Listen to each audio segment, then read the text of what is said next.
Good morning বন্ধুরা, সকলে কেমন আছো? আশা করছি সকলে ভালো আছো, সুস্থ আছো।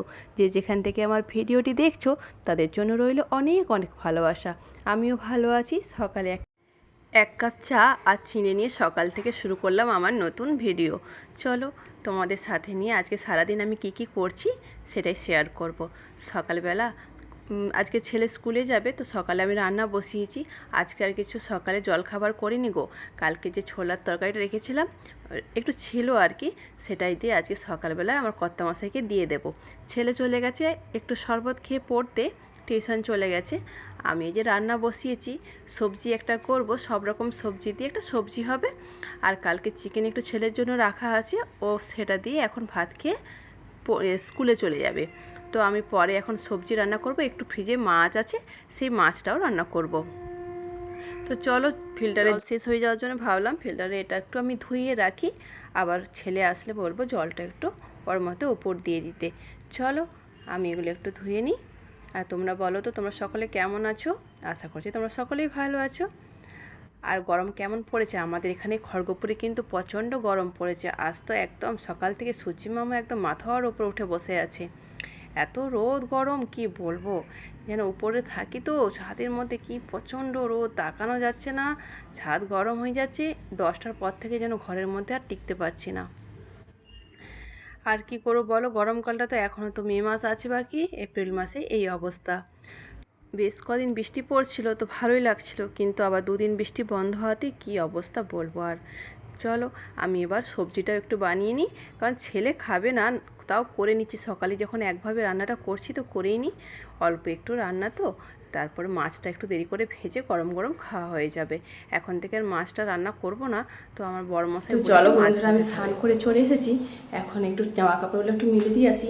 ছাদে কি রোদ্দুর উঠেছে, কাঠ ফাটা রোদ্দুর, কিছু করবো, প্রচণ্ড গরম লাগছে, বেলা হয়ে গেছে। চলো আমি জামা কাপড়গুলো একটু মিলে দিই। আজকে কিন্তু বেশি কিছু জামা কাপড় কাচা ধোয়া করিনি গো, এই দুই একটা জামা কাপড়ই ছিল। তুমি একবার দেখো, তোমরা মানে ছাদের দিকে তাকিয়ে দেখছো কিভাবে রোদ। তো চলো ছেলের রুমে এলাম, ছেলের জামা কাপড়গুলো একটু গুছিয়ে রাখি, কদিন ধরে কেচে ওর মধ্যে ভরে রেখেছিলাম। তো ভাবলাম যেগুলো ও পড়ছে সেগুলো হচ্ছে একটু ধুয়ে নেব, আর যেগুলো কাঁচা ধোয়া আছে সেগুলো একটু গুছিয়ে রাখি। আমি একবার পর্দাটা একটু সরিয়ে দিলাম, দেখো কিভাবে সূর্যি মামা একদম মাথার উপরে উঠে বসে আছে। এটা আমার ছেলের রুমের উত্তর দিকে জানালা। শীতের দিনে কিন্তু ভালো হাওয়া দেয়, আবার রেশমির ধুলো নোংরাও প্রচণ্ড পরিমাণে আসে। ছেলের টেবিলটা দেখো কিভাবে বইগুলো ছড়িয়ে ছিটিয়ে রয়েছে।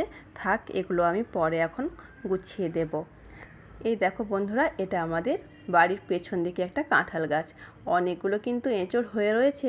এঁচড় খাওয়ার অবস্থা তো আছে, খাওয়া যাবে, কিন্তু আর খাওয়া হয় না, খাবো খাবো করে খাওয়াই হয় না। এবছর সেভাবে আমি গাছের এঁচড় কিন্তু খেলাম না।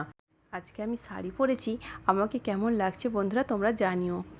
অনেক দিন পর আমি শাড়ি পরতে ভালোবাসি, কিন্তু ওই তো পরাই হয় না। এখন নাইটি পরে এমন অভ্যস্ত হয়েছে, আর শাড়ি পরতেই ভালো লাগে না। তারপর এইভাবে রোদ গরমে আর শাড়ি ভালো লাগে বলো তো? আমি এবার গাছটা একটু জল দিয়ে তারপরে কয়েকটা জামা কাপড় ছিল বাথরুমে দিয়ে দিলাম, ওগুলো কালকে আমি কাচা ধোয়া করব। রুমের মধ্যে রোদ ঢুকছে, জানালাগুলো তো কাঁচের, তাই জন্য ভাবলাম পর্দাগুলো আমি দিয়ে দিই, রুমটা একটু ঠান্ডা থাকবে। আর বিছানাটাও আমার সেভাবে গোছানো হয়নি, সকালে একটুখানি ঝেড়ে রেখে দিয়ে চলে গেছিলাম। এখন চলো বিছানাটাও আমি পরিষ্কার পরিচ্ছন্ন করে নিই। এখন গরমের দিনে জানো তো বিছানার মধ্যে প্রচুর পরিমাণে পিঁপড়ে হয়, কি করব যে জানি না। ওরাও না ওই ঠান্ডার জন্য বিছানার তলে এসে ঘোরাঘুরি করে, বাসা বাঁধে। এখন তো ছাদে প্রচণ্ড গরম, কোথাও লুকোতে পারছে না, এই বিছানার বেডশিটের নিচে, গদির নিচে ওদেরকে দেখতে পাওয়া যাবে।